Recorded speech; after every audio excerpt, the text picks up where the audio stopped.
Ever notice how some people seem to bring negativity into every room they walk into? You know the type. They complain about everything. They criticize your choices. They twist conversations into drama. And somehow, after spending time with them, you walk away feeling drained, like your energy was quietly stolen.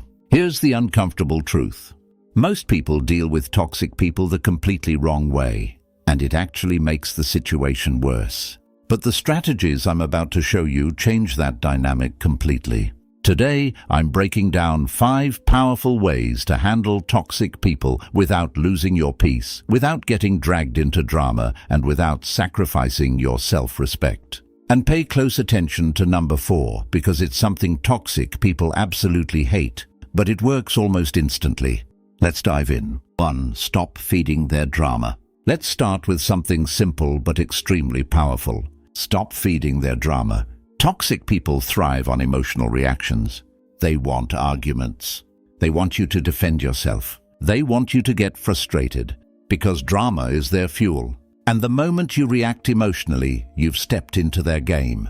But here's the thing, drama needs 2 participants. The moment you stop participating, the drama dies. I once worked with someone who turned every small issue into a huge problem. If a meeting started late, it became a complaint. If someone suggested an idea, they criticized it. At first, I tried reasoning with them, explaining things calmly. But the more I explained, the more they argued. So one day I tried something different. Instead of debating, I simply said, "All right, no argument, no explanation, just calm agreement." And suddenly, the conversation had nowhere to go. Because when toxic people don't get the reaction they expect, their drama collapses.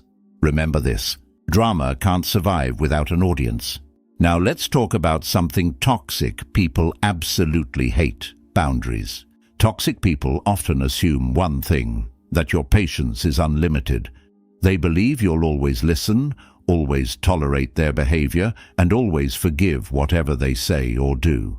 Over time, this assumption allows them to push further and further, testing how much they can get away with. But healthy boundaries change that dynamic immediately. The truth is, boundaries don't need to be aggressive or dramatic. In fact, the strongest boundaries are calm, simple, and clear. For example, "I'm not comfortable with that," or "I'm not discussing this." Short, clear, final. I once had a friend who constantly criticized everything I did, my work, my decisions, even small things like how I spent my free time. At first, I laughed it off. I didn't want to create conflict.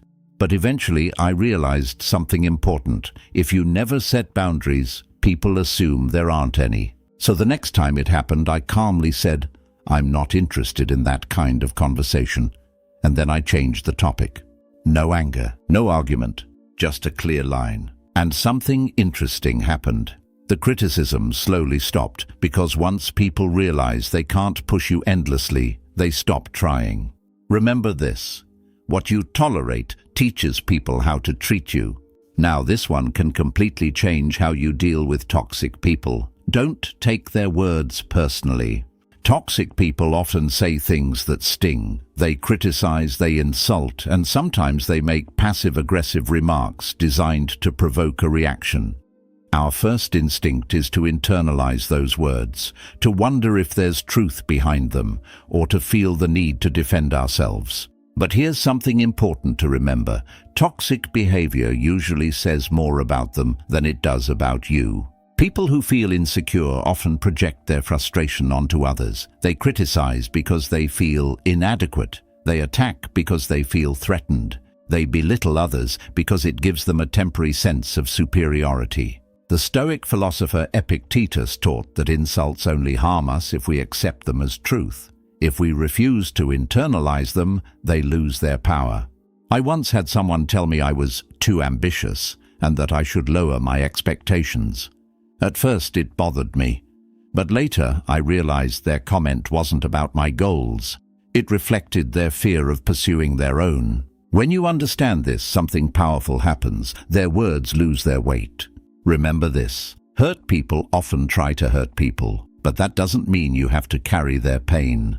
The strategy toxic people absolutely hate: limit their access. Not everyone needs to be completely removed from your life. Sometimes they're coworkers, relatives, or people you still have to interact with. But that doesn't mean they deserve unlimited time, attention, or emotional access. Think of your energy like a bank account. Every interaction is either a deposit or a withdrawal. Supportive people deposit energy. They encourage you, inspire you, and leave you feeling better. Toxic people do the opposite. They constantly withdraw from your emotional reserves through negativity, complaints, and drama. And if someone keeps draining your account, eventually you have to reduce their access. I once had a coworker who complained about everything. Every conversation turned negative. Every small situation became a rant. After talking to them, I always felt mentally exhausted. So I made a simple change. Instead of engaging in long conversations, I kept interactions short, polite, but brief. And the difference was immediate. Their negativity stopped affecting my mood. Sometimes protecting your peace isn't about confrontation. Sometimes it's about distance. Because here's the truth, not everyone deserves front-row access to your life. Finally, let's talk about the most powerful long-term strategy. Focus on your own growth. Toxic people often try to pull others into their mindset. They complain instead of improving. They criticize instead of building. They dwell on problems instead of creating solutions. If you're not careful, their negativity can slowly shape the way you see the world.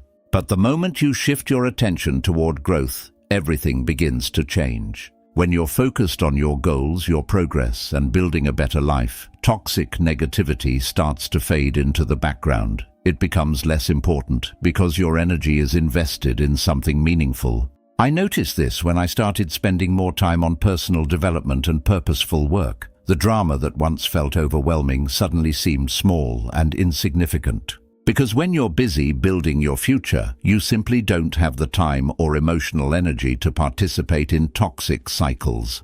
Remember this: the more focused you are on growth, the less power toxic people have over your life. Now let's turn these ideas into something practical you can start using today. First, practice the pause. When a toxic person says something provocative, don't react immediately. Take a breath and give yourself a few seconds before responding. That small pause prevents emotional reactions and keeps you in control. Second, start using short responses. You don't need long explanations. Simple phrases like, "I'm not discussing that," or "let's change the topic," are often enough to stop negative conversations before they grow. Third, protect your time and energy. If someone constantly drains you, limit how long you interact with them. Keep conversations polite but brief. Not every interaction deserves your full attention. Fourth, focus your attention on growth. Invest more time in your goals, your skills, and your personal development. The busier you are building your life, the less room there will be for toxic distractions. And finally, remember this: you cannot control other people's behavior, but you can control how much influence they have over your life. When you apply these small habits consistently, you'll notice something powerful. Toxic people lose their ability to disturb your peace. Now I'm curious, have you ever had to deal with someone extremely toxic in your life? Was it a friend, a coworker, or even a family member? Drop your story in the comments. I read every single one. And if you got value from this video, consider subscribing for more content on confidence, boundaries, and building a life that protects your peace. Until next time, take care of yourself. And remember, not everyone deserves access to your energy.